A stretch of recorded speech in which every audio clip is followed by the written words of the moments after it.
We've got a tank full of gas, no cigarettes, it's quite bright and I'm not wearing sunglasses. This is Pete Prodge sitting in a Ferrari with my girlfriend, played here by Taylor Swift. Let's step on the accelerator and take a look at Outrun.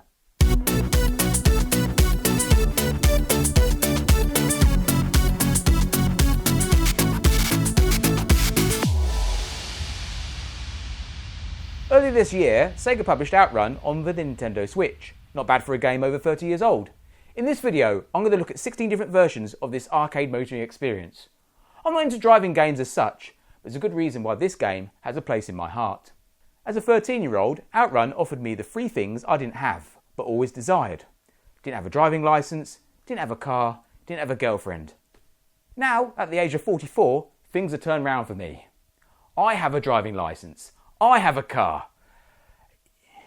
Yeah. It's 1986 and this is Outrun, a refreshing driving game from Sega that wasn't trying to recreate the Grand Prix experience. Each stage has to be completed within 75 seconds or it's game over. As you can see here, the scores were split into two as a new stage began. You get the choice of going either left or right. Make it to the checkpoint and you're safe for the next stage.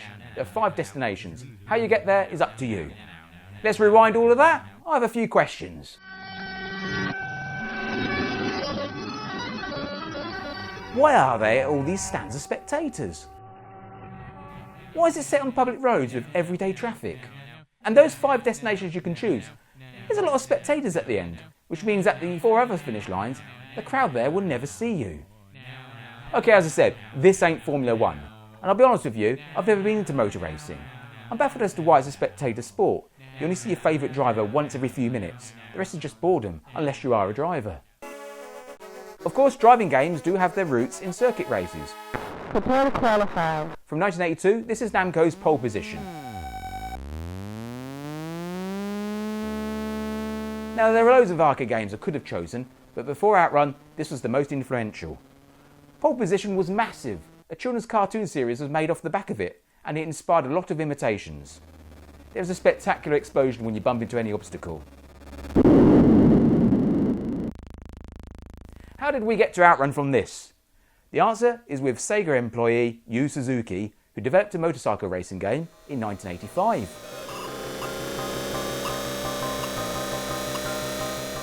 Hang-On has a brilliant frame rate, and what's more, came housed in a life-size motorcycle replica that you had to sway left or right.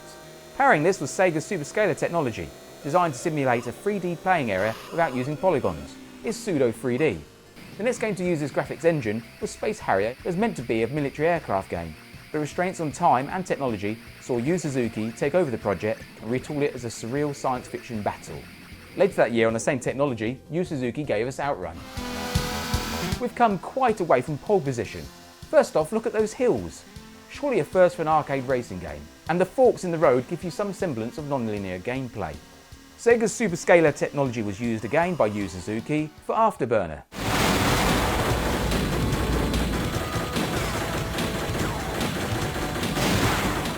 As you can see here, this engine has progressed to include rotation. Sadly, I find Afterburner to be a rather joyless slog. Luckily, this episode of Reheated Pixels is of course about Outrun. The second you put your coin in, you're invited to choose a soundtrack. Now, Passing Breeze is downright awful. Splash Wave is a lot better. The absolute creme de la creme is Magical Sound Shower. Get ready.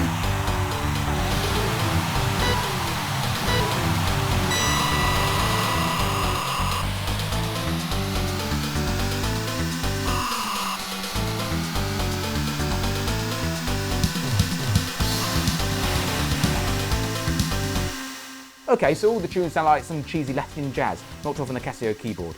But in 1986, this was the shit. And where are we? Well, it's not mentioned in the game, but the very first stage is called Coconut Beach. At the end, well, a fork's not out of the question. You can go left for a stage 2 option called Gateway. As a general rule of thumb, going to the left gives you the easiest course. Going to the right is a lot harder. Maybe there's some satirical point to be made there. But back to the game, and look at the tunnel. There's some serious sprite shifting going on there. It may not have concerned the casual gamer, but that's a technically impressive effort. If you had gone right, the stage 2 option was Devil's Canyon.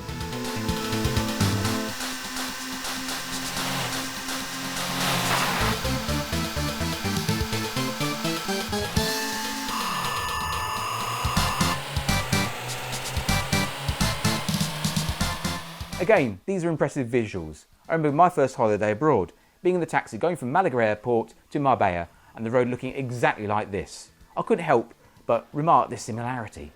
In retrospect, I don't think the Spanish taxi driver gave a shit. And it's not just me who's impressed by Outrun. Shropshire comedian Donald Mackerel has fond memories too. So, I remember when I was a little kid, we didn't have much money, so we didn't go on holiday. So what we would do, we'd go for days out to places like Rill, which is not great. So the only highlight for me was going to the local arcades, and while my brother would go off and play on like the actual gambling machines, I remember playing Outrun for the first time ever, and I was only tiny, so my feet didn't touch the pedals. I had to sit on the edge of the seat. But I was amazed because, number one, the speed of the game, it was ridiculous in comparison to what was about at the time. Number two was the soundtrack, which was absolutely phenomenal, and you could pick your own music to play along to. Number three, choice, first game ever where you get to choose where you go. So I remember coming straight home from being on holiday and buying the game for my computer, which sadly was a ZX Spectrum, so I was massively disappointed and started crying. But then I got it for the Master System, and that was cool. So that was good. To get to know Outrun a little better, I thought I'd drive over to a local racetrack that's fairly famous in motorsport. You need the right type of transport to be there.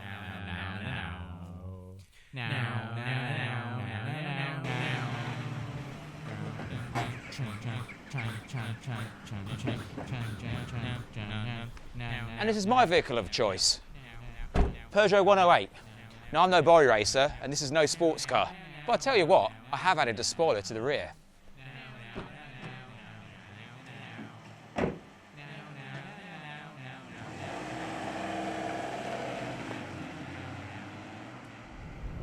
Now, as I say, this is no Ferrari Testarossa, but I've got more music options in this car thanks to touchscreen DAB. Let's take a look at some of the stations. In Kings of Leon, and there's more Oasis. Music here on Heart Extra for discerning housewives. You're listening to Hard 80s, and that's Paula Abdul and MC Scatcat with Opposites Attract, which is quite ironic really, as Paula has a lot in common with her co-star. She's very good at catching sparrows and occasionally coughs up verbals. Back to Outrun, and at stage 3 there are 3 options. For those sticking to the far left, here you have the aptly named Desert, which is a bit tricky to drive on. In the middle we have an option called Alps, probably because of that mountain view. If you've been going to the far right, you'll find yourself at Cloudy Mountain. In case you hadn't noticed it, down here in the bottom right corner you can see where you are on the course map. The very existence of this game is owed to the Cannonball Run. Yu Suzuki originally wanted it to be fully based on this 1981 comedy film. The film itself is based on a real-life illegal road race that took place across the USA from East Coast to West Coast in the 1970s. It's a terrific movie, and I strongly advise you go and watch it if you haven't already done so. Back to Outrun, and for those going to the left at stage 4, this area is simply called Wilderness. Look carefully and you can see David Cameron. The centre left option is filled with monoliths and sheds. This goes by the name of Old Capitol. The centre right option abandons all pretensions, as it's called Wheatfield, a favourite of Theresa May. Over on the far right, what's this? Looks like Coconut Beach, but with a load of old monuments and rocks. Well, they're calling it Seaside Town. In the way flies, congregate. Let's turn that shit off. Right, nearly at my destination. I was challenged by Iain Lee on his talk radio show to name all the Outrun tunes. How well did I do? Well, take a look at this. Reaching in my bag, and I've pulled out Retro Gamer Book of Arcade Classics, which it's still got an Australian price tag on it, $19.95. Because I used to write for Retro Gamer, and I still like it. If I see it in a shop, I'll buy a copy of it. And there is, I just read, where is it? It's like a 12-page spread on Outrun. It is it's beautiful. The people that made it, the people talking about the... let me guess, hang on a minute. Let me see if I can find something. Hang on a minute. Hang on a minute. Here we go. Let's try and make this a little bit more... Here we go. Oh, lovely. This is track 2 from Outrun. Huh? What did you say? Is it Passing Breeze? Oh, mate! Right! We're in. All right. The Outrun is this great arcade game, old game from the 80s, driving game, and it's got really good soundtrack. Pete has just called it. We've got the new game. All right, stay there, Pete. We're going to get you another. Has to be said for the kids that are listening, and there are so many, that to listen to the soundtrack, what you had to do was you put a cassette, look it up, Google it, you'd put a cassette in to load up the game. Yeah. That made For the awful Spectrum noises. version, yeah. And then for my version of Outrun, what you had to do was turn over the tape and press play. So it had absolutely nothing to do with the action on screen. It was just like listening to a record. Right, hang on a minute. I want to make sure I get because there's lots of different remixes, and I don't want to throw you with remixes, but if I have to do remixes, then I'll do remixes. Hang on. You know what the best tune is, though? I think the best tune is this one, if I remember correctly. It's been a while. Hang on a second. Oh, come on, guys.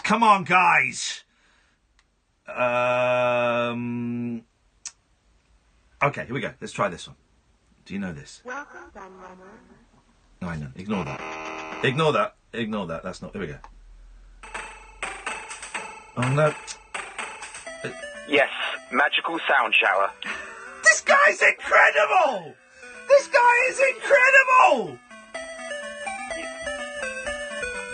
How is he doing this? Misspent youth. All right, mate. Hang on a second.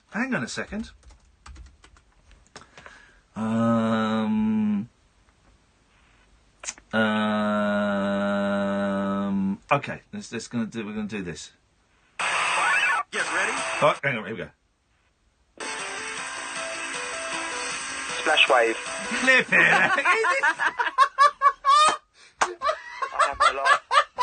I don't know why I'm finding that so funny. That's absolutely spot on. It's Splash Wave. Oh, mate. Kath was talking about it on the Spectrum. It ran like a brick. But he did the music very, very well. Yeah. Just because it was playing a tape. Oh, Pete. You've made my night, you have, Pete. You have absolutely made my night. The music was key to the atmosphere of Outrun, that feeling of 1980s decadence. You had a girlfriend in the car with you too.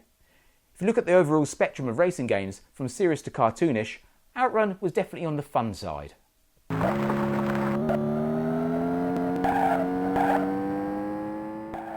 Now this is hard driving, no G. And just like Steve Wright's serious jockeying, no G. It's got the atmosphere of a morgue. Sure, it is technically very impressive, and yes, it feels exactly like driving a real car. And that's its downfall. Gaming should be escapism, and Outrun is exactly that.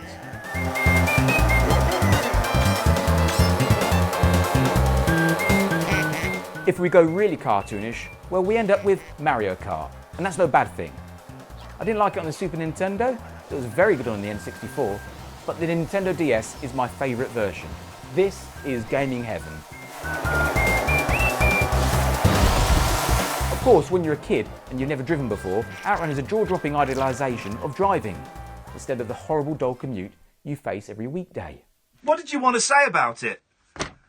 I mean, the music's very good, but don't you think it's that kind of ideal when you're a small child and you've never driven a car before, and it's just like everything you imagine it to be when you drive a car, but then when you pass your tests, it's nothing like that, and yes, it's more like that. We've all this way to establish that, yes, driving a real car is not like driving Outrun in the 80s in an arcade.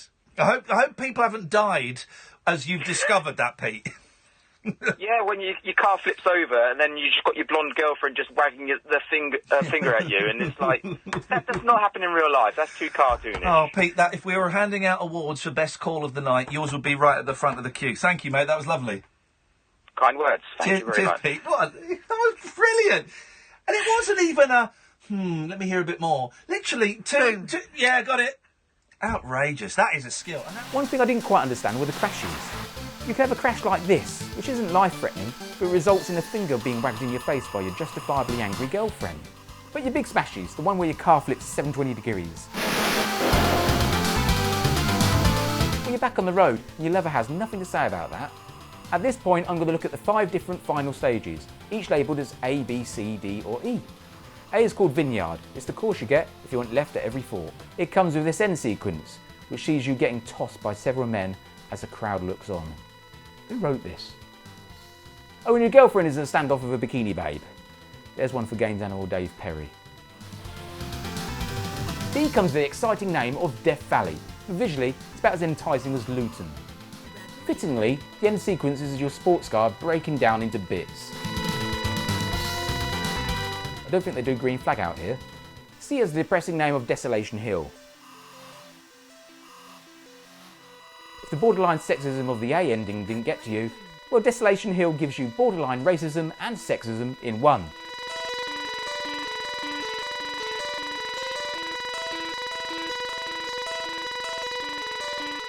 Clearly these were different times. D is called Autobahn. The end sequence here is definitely a bit more enlightened.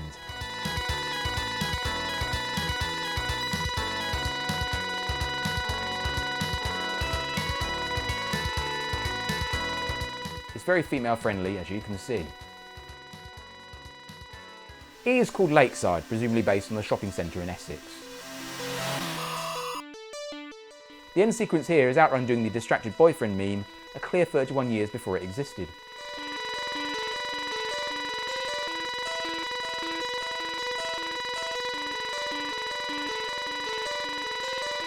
And there you have it. Outrun is a choose-your-own-adventure for those who like 1980s car racing. Like all motor racing games, you're well advised to stick inside corners and hit the brakes now and then. My 13-year-old self always saw Outrun as the mission to keep your foot pressed down on the accelerator all the way through. The mentality that, by being the fastest, I should win, right? Of course, in the game, as in real life, this obviously leads to disaster.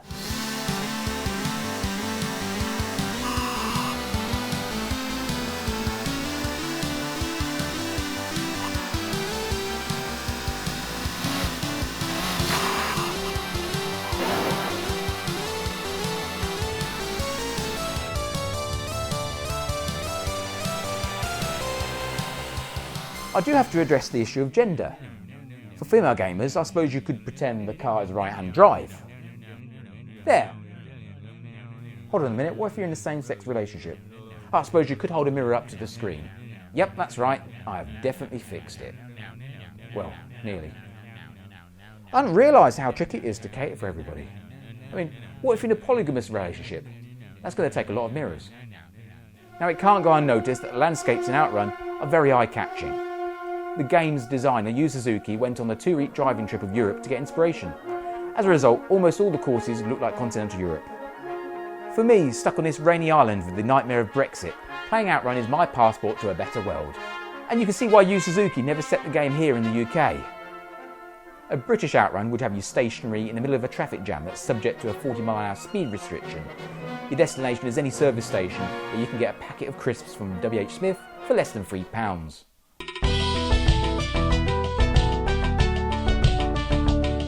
Returning to blissful reality, there have been arcade spin-offs of Outrun.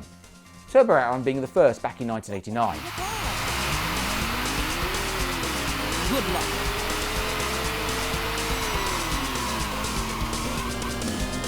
An needlessly jazzed up version set in the USA.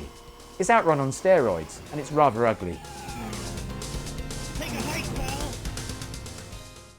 1992 brought us Outrunners, which has a 2-player capability. It throws a massive choice at you, and it's a lot closer to the fun of the original Outrun, which Turbo had missed by a country kilometre.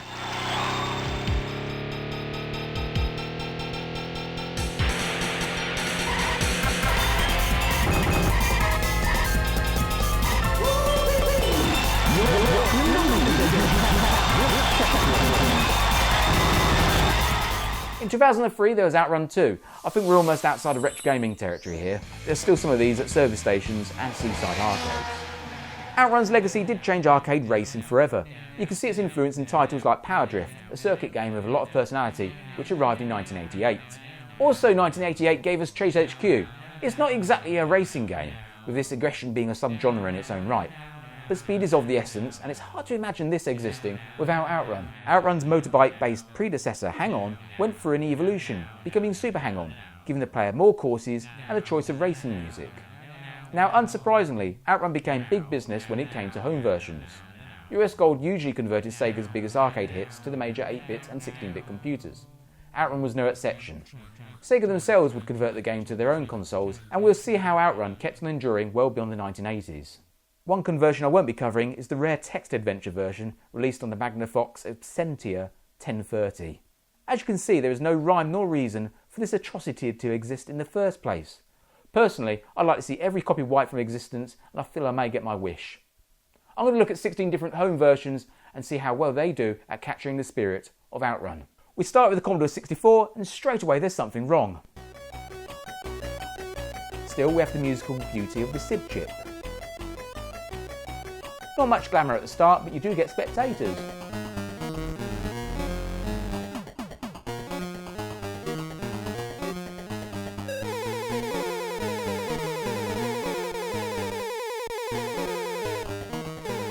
It's rather woeful that the road is never wider than 3 lanes.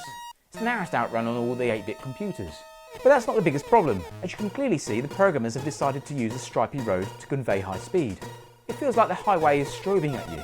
Yes, US Gold's appointed programmers, Amazing Products, have decided to place your Ferrari on the giant Dennis the Menace jumper. That's a poor show. I want to get off this as quickly as possible, so I'm going to put in a cheat. That's a relief. It's not always stripes. But did you notice there's no choice of stage 2? Yes, on the Commodore 64, a fork is out of the question. It's all one road. That's why you're asked to choose your destination letter as soon as the game loads. It's gone very garish. And what's this? I'm driving through Lilliputian. Now I know the Commodore 64 is capable of much more than this Game & Watch effort. Oh well, we're almost at the end. Let's head through the tunnel of blips and collect our trophy.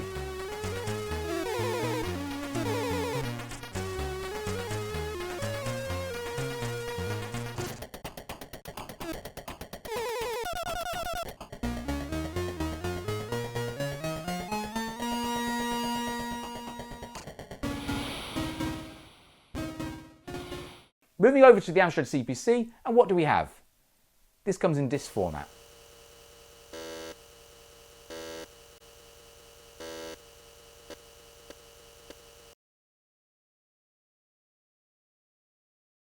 It's rather desolate. Well, it's got the lanes, it's got a fair bit of colour, but it ain't got any music. And up until playing this, I never realised just how key music is to the Outrun experience. Without music, it's just another racing game. The sound effects here, they're atrocious. But at least we have course options, unlike on the Commodore 64. And the speed is, we're supposed to be going over 200 kilometres per hour. Is the road covered in treacle? Here comes the next stage. And the Caprice emulator does a brilliant job at making you feel a real disc is loading in.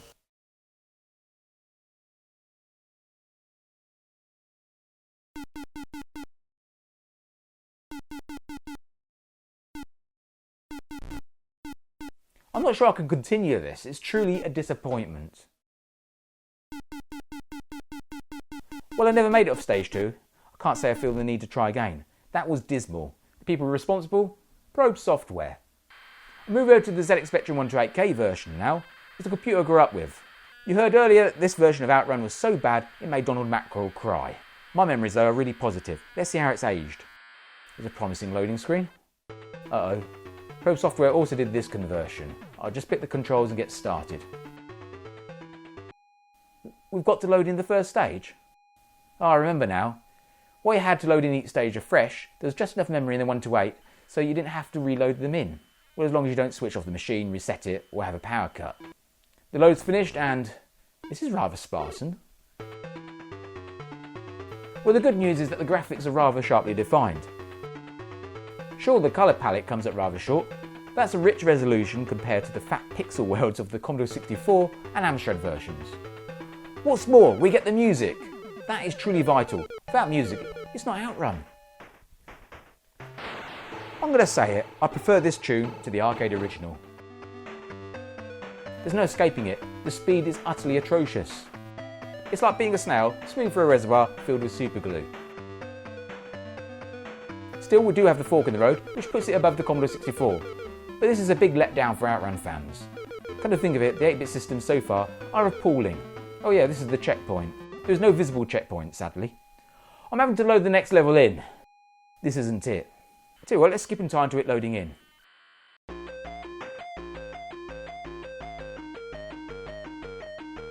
And here we go of Devil's Canyon, although it looks like a Dutch model village. You may notice the music has changed from Magical Sound Shower to Splash Wave. This is what the Spectrum 128 version does, changes the music across stages. But what would have happened if I turned left for Gateway? Let's take a look at that. Here we are, and yep, I've applied a time cheat.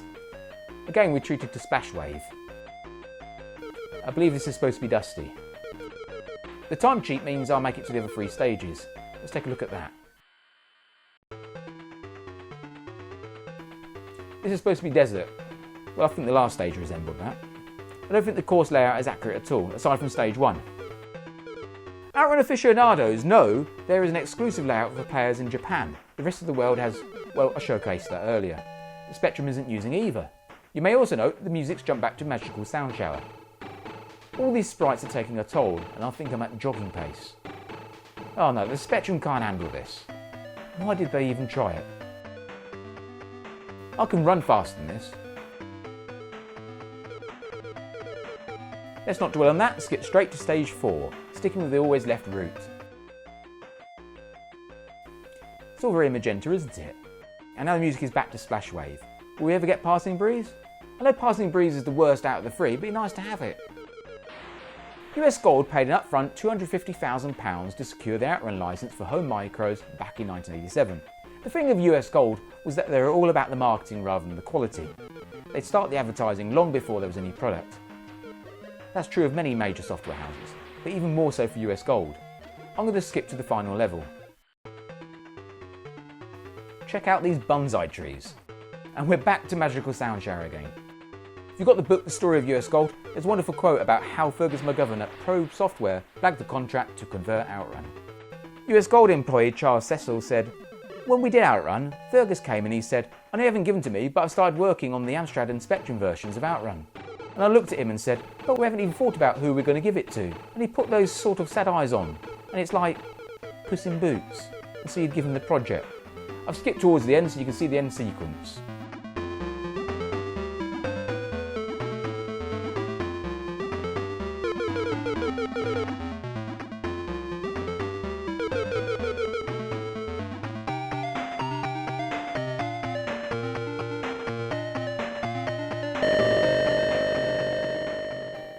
Well, that was disappointing, but at the time I was rather forgiving the Spectrum in many cases where an arcade conversion sucked.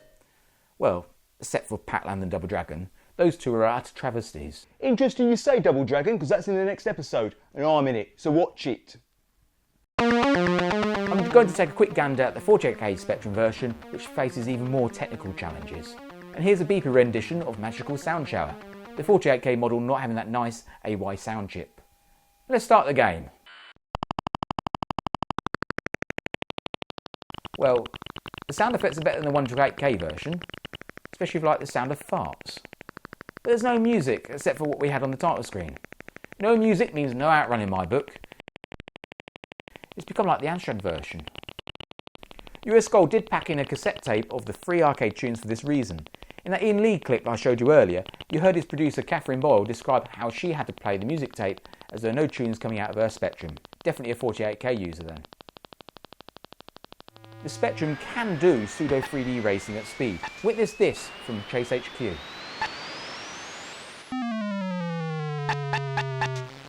Or this on WEC Le Mans. It's a shame these game engines couldn't have been used for Outrun. Maybe some aspiring remaker wants to give it a go. Moving over to the MSX, I think we're in for some deja vu. Sounds like the Spectrum, looks like the Spectrum. Will it do better? Ah, that's a walked road. And that cornering is very surreal. Actually, the cornering's bloody annoying. I can't play this properly. Fair play for taking the Spectrum graphics, colouring the car red. But the weird road handling means I can't take this seriously. And why does Magical Sound Shower restart after every crash? That's really annoying. Let me check if there's a fork in the road. Yep, yes there is. So the MSX at least has that over the Commodore version, but I don't want to play this. Now here's an interesting anomaly. We're still on the MSX, alright, the MSX2, which is technically better than the original, and this is another conversion of Outrun. It's nothing to do with US Gold or Probe Software. This was intended for Japanese audiences, and the developer is called Pony Canyon Inc. No, me neither.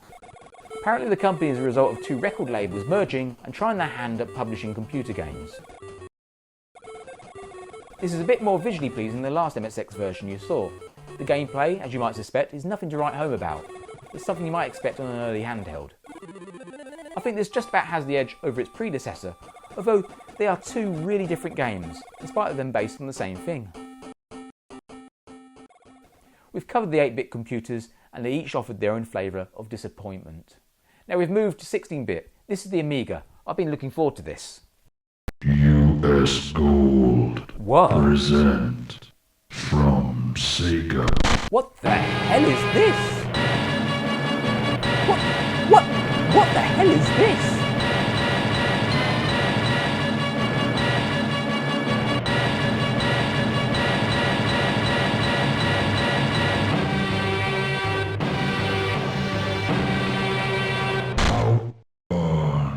Well, that's quite an introduction.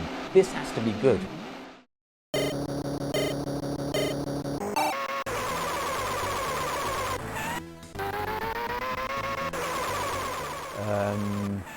This really isn't pleasant.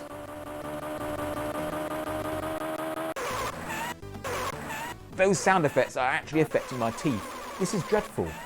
Those graphics look like they've been made on Microsoft Paint. The Amiga could do so much better than this. It just comes across as a public domain game played over a weekend. You'd not want to pay over 20 quid for this, but people did. It's truly atrocious.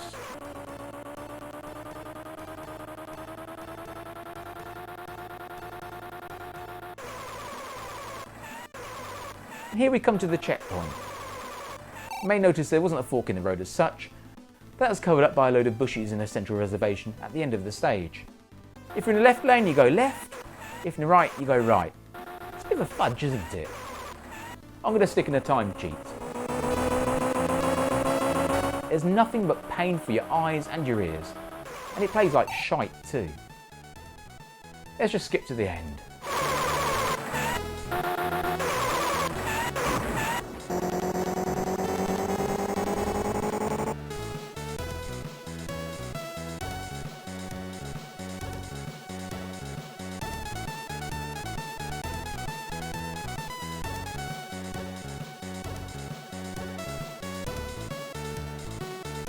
Nothing good came out of that. The other major 16-bit computer of the time was the Atari ST. Oh, this is nice. It's the AY music off the Spectrum 128K version. Unfortunately, the graphics are taken straight off the Amiga game.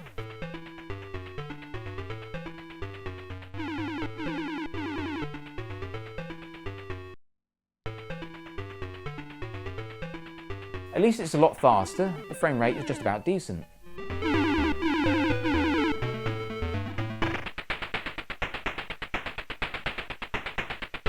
The annoying bit is waiting for the disc to load between levels.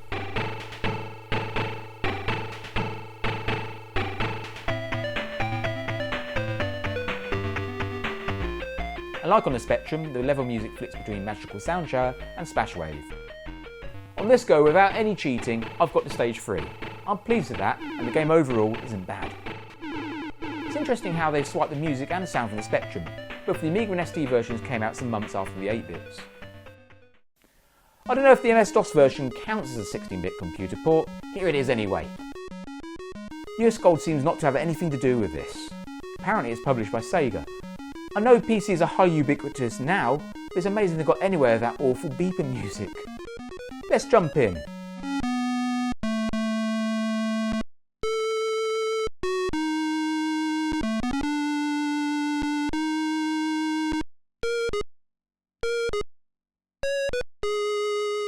and if you're prepared to tolerate that music, the game isn't too bad. It's a pretty okay conversion. Obviously it lacks the more technical ambition of the arcade, but this is more than adequate for a home version. I'm playing this in EGA mode, so it's a 16 colour game. Fairly standard for the time. No loading between levels it seems, or maybe this is one really smooth emulator. One thing I do have to remark on is that it's easy. Tremendously easy. Look at this. I have never completed any version of Outrun without a cheat or a hack. I'm terrible at Outrun. I can get to stage 2 or 3 most of the time I play it normally, nothing further. Yet this version, and this is a recording of me playing it for the first time, I completed.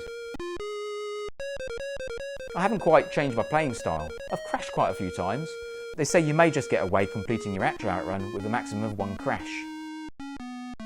And the eagle-eyed viewers may have noticed my gear changing is very sloppy too. Yet I have finished it. And that's the problem really. It's pretty far from faithful if someone with my car racing skills can finish it on the first go. I'm flattered and my ego likes this personal triumph, but I wouldn't have got much gameplay out of this. Sega themselves released a version on their flagship console back in the day. The Master System, being 8-bit, meant that there are technical limitations.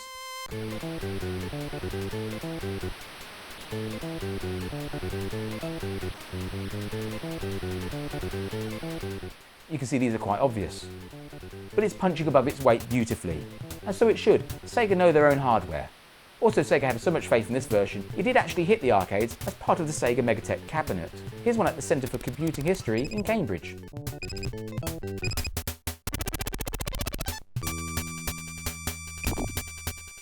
Okay, some of the sprites are a bit flickery and occasionally you get some mad stuff at the edges of the screen. Oh, and the fork in the road bit is a strobe nightmare. But this is the best version so far, apart from the arcade original of course. Of course Sega would have gone to produce better consoles, ones easily capable of taking the might of Outrun. You can't go far wrong with this. Another great console contender is the PC Engine, or TurboGrafx, or whatever it's called.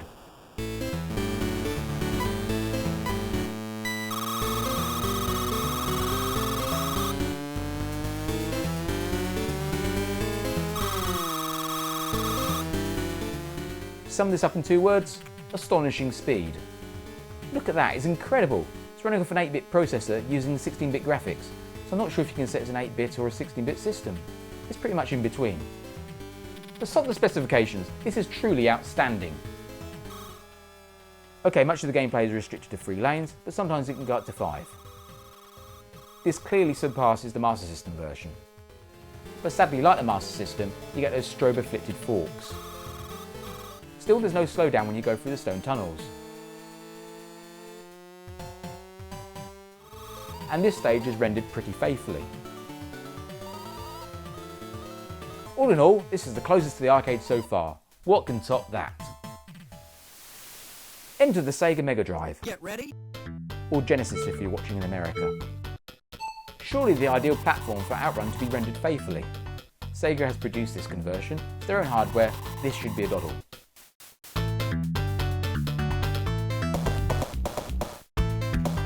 Okay, you can tell it's not the real thing, but when compared to the other home versions, there isn't much in the way of technical compromise. And I'm delighted to say the fork in the road isn't in Strobovision.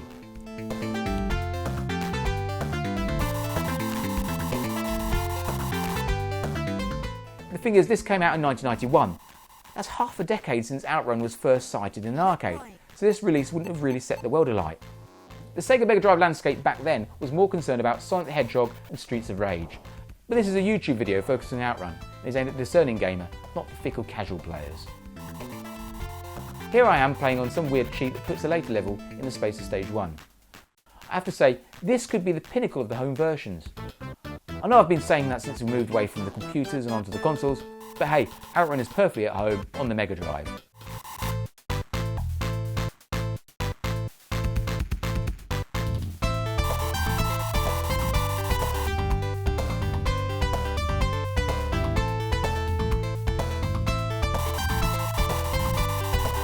Congratulations!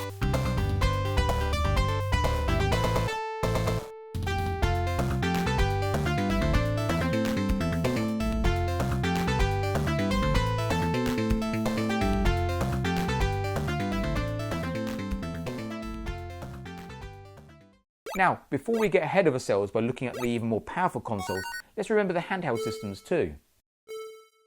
Before 2019, Outrun officially came out on just 2 handhelds. This is the Sega Game Gear version. In technical terms, the Game Gear is very much like a Master System, albeit with an even lower resolution. This may be seen as a bit of a setback after the previous 2 versions, but look at the speed here. This excels over the 8-bit computers by far. As a portable game, I'd say this does really well by expectations.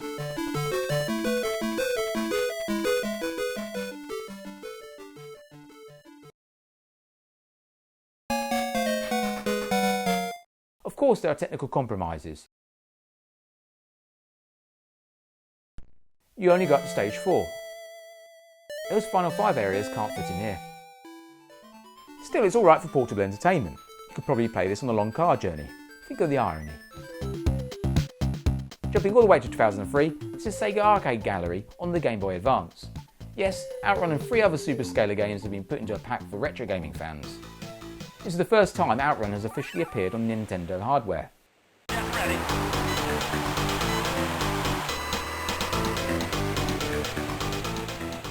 And you know what? This is very impressive. Look at the speed, and I can tell you it plays really smoothly. Now if I had to be critical, I'd be pointing out the lower resolution. But hey, this is a Game Boy Advance after all. It's not possible to get more pixels in. Still, you have an excellent frame rate in there, and things are going close to the arcade original as the hardware will allow it. This is really good stuff. I think this version is as close as you can get to having the arcade game in your hands. It's a stunning conversion. It's head and shoulders above all the computer versions and most of the consoles. Aside from the resolution, there's barely anything cut down when compared to the arcade. Well, I'm very impressed by this version. And now for the one system that I found impossible to emulate. I went out and bought this, the Sega Saturn. Whoops. Just so that Outrun could be covered for this video. After going through some eBay time wasters and a faulty controller, I now have this in possession. Found it in a shop in Northampton Town Centre. It was dustier than a BMW indicator stick. I also picked up this compilation, which is the only official presence of Outrun on the platform. Yep, like the Game Boy Advance, Sega have thrown in some other superscalar games, although Hang On doesn't make an appearance here. Obviously this is Space Harrier, and it's near as damn it the arcade version, which shouldn't be hard to expect on late 1990s 32-bit hardware. Afterburner is here alright, Afterburner 2, which is simply Afterburner 1 with a bit of revision. I still don't get the appeal of this game. Lots of explosions and you rapidly fling yourself through the sky. Technically that is amazing, and I doubt I could distinguish this from the arcade original. I can't really focus on what's going on and feel I'm just pretending to play the game in the track mode. Right, the reason we're here is Outrun.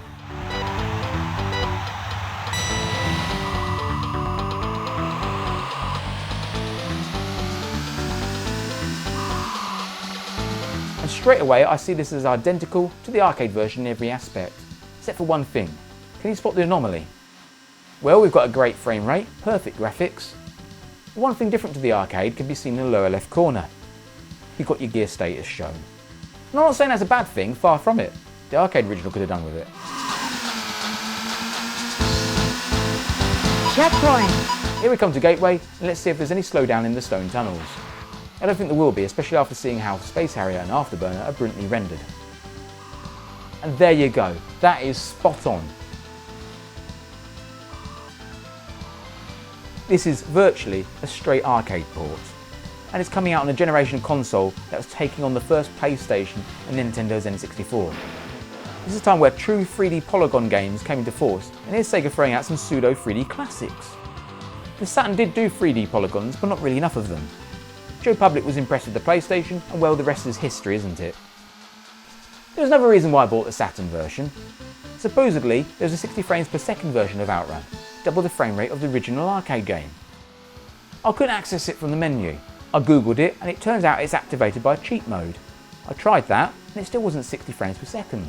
The reason why frame rates such as 50 frames per second and 60 frames per second are so important is that they're more lifelike and a lot smoother.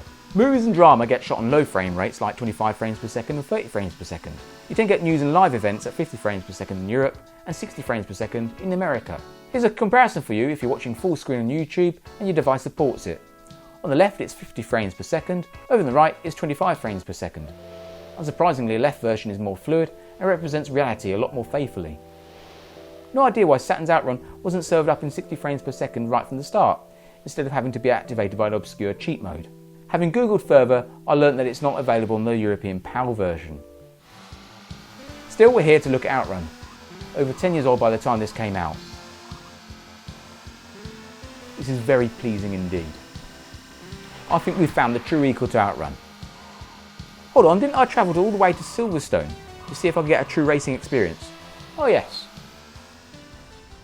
And here we are at Silverstone Circuit. They wanted 360 quid for me to race around inside. But I've splashed all that on the Sega Saturn, so that's where the show's budget has gone.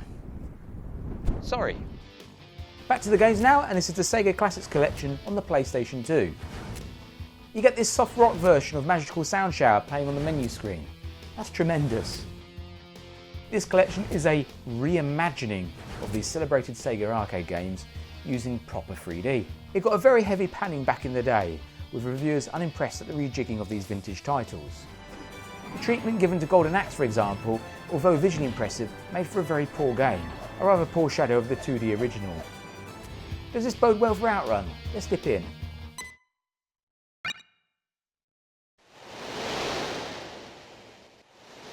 Well, there's a multitude of music options.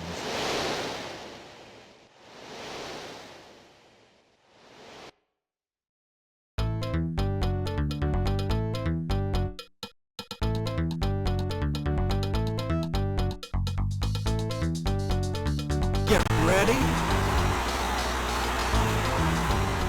And I have to admit my emulator is struggling here. As you can see and hear, it's not quite powerful at this point to bring you the start in real time, but the rest of the game is reproduced at close to 100% speed.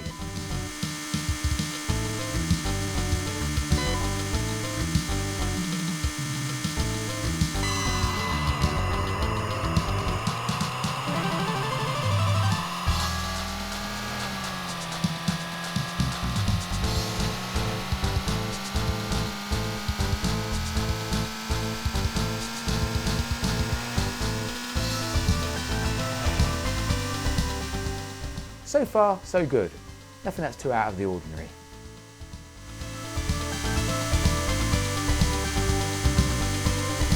And let's see if I can get up to the first level.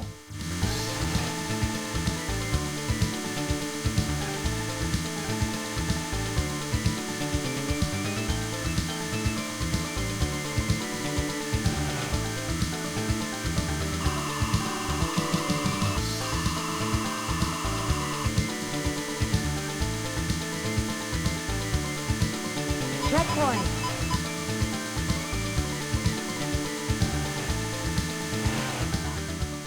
This is fantastic. It does play a little differently to the arcade original, but I find it a refreshing take. Other reviewers massively disagree with me, but I think this version breathes new life into Outrun.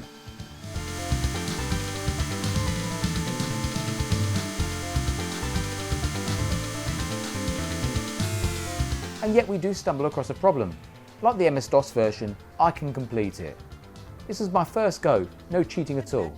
Yes, I did pick the easy mode, but I never really get this far in that mode on other home versions. I'm very pleased, but it's not the challenge the original gives you.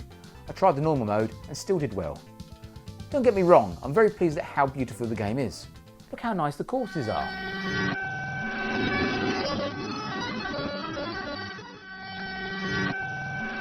There's something wrong when I don't break a sweat in finishing it. But it doesn't end there, because Sega tacked on a lot of bells and whistles for these revised games. This is the arrange mode. Take a look at the course map in the bottom right corner. Yep, the race is now nearly twice the length, with inverted fork paths coming after where the arcade completion point would be. That's a really nice touch. But what else do we have here? Yes, we have rival cars. I haven't overtaken any yet, hence down at the bottom of the screen there's a big fat 0. Give me a chance and I'll show this guy his boss. There you go, like a typical BMW or Audi driver, I'm not having mere mortals in front of me. Now, as I also completed this, I can tell you the addition of all those extra courses are very much welcome. Look at this animated course plan at the end.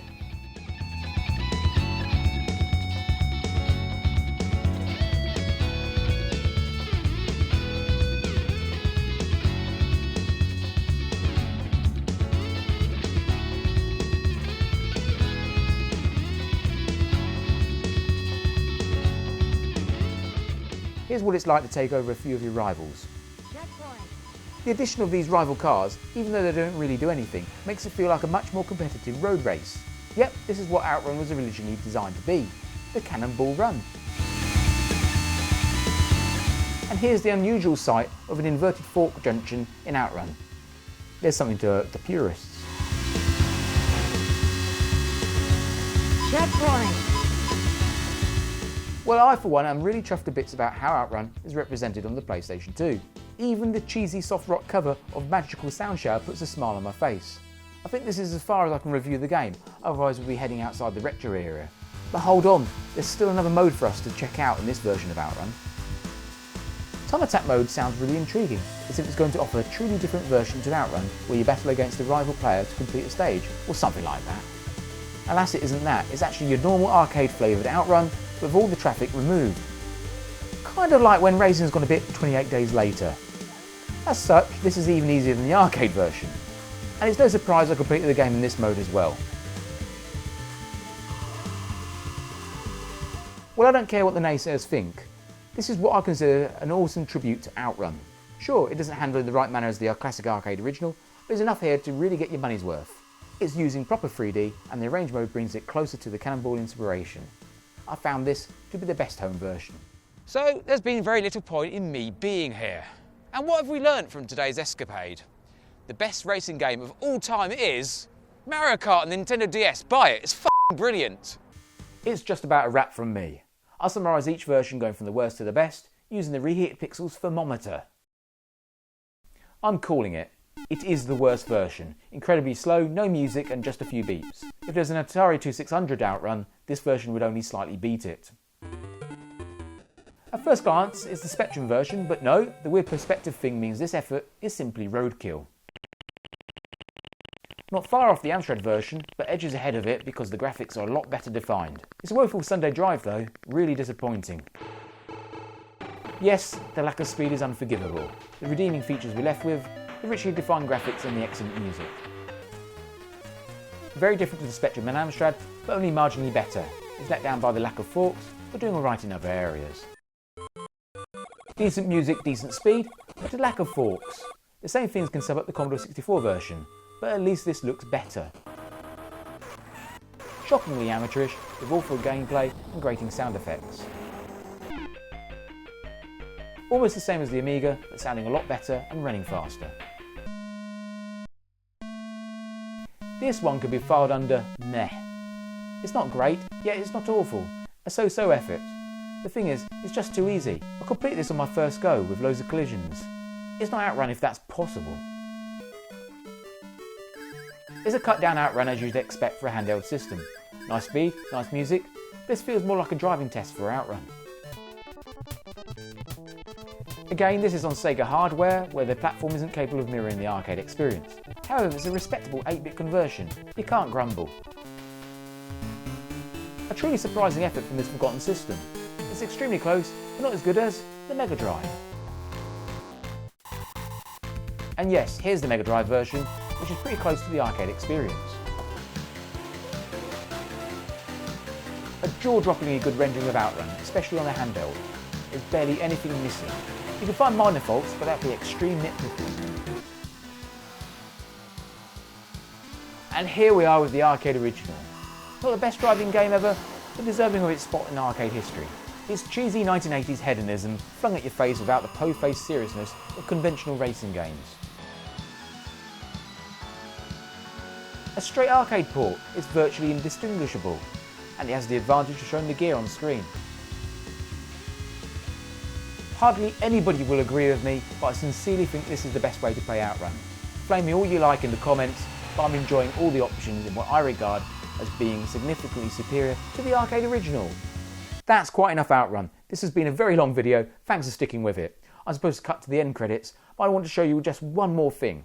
I didn't want to cover any of the non-arcade spin-offs, but this is a little console exclusive from 1993. It's worth a look. It is part of the Outrun canon, but only just. It wasn't meant to be, it was set up as a game called Cyber Road for the Mega CD, but during development, Sega shunted it over to the Mega Drive platform and renamed it Junkers High. And then they renamed it again so it could be part of the Outrun series, setting the whole thing in a dystopian landscape, far off into the distant future. Its name? Outrun 2019. Yep, back in the early 90s, Sega's outlandish vision of the year 2019 was that motoring would be like driving in the West Midlands. I've been Pete Prodge, thanks for watching. If you like what you've seen, hit that subscribe button and click on the bell symbol to be notified when more videos come out. I'll leave you with Outrun's high score music, Last Wave.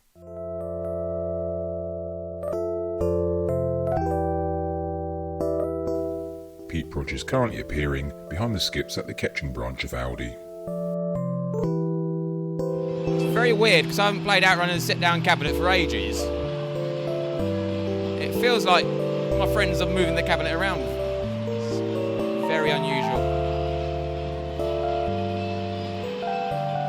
Having to manually change the gears is quite a problem.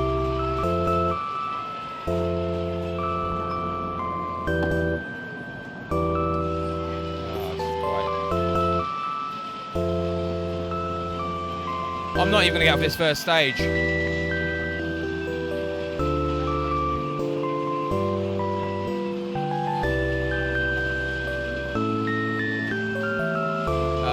I think I might get out of this with seconds to spare. Nope. It's not going to happen. Conclusion, I suck at this. Except on the PlayStation 2.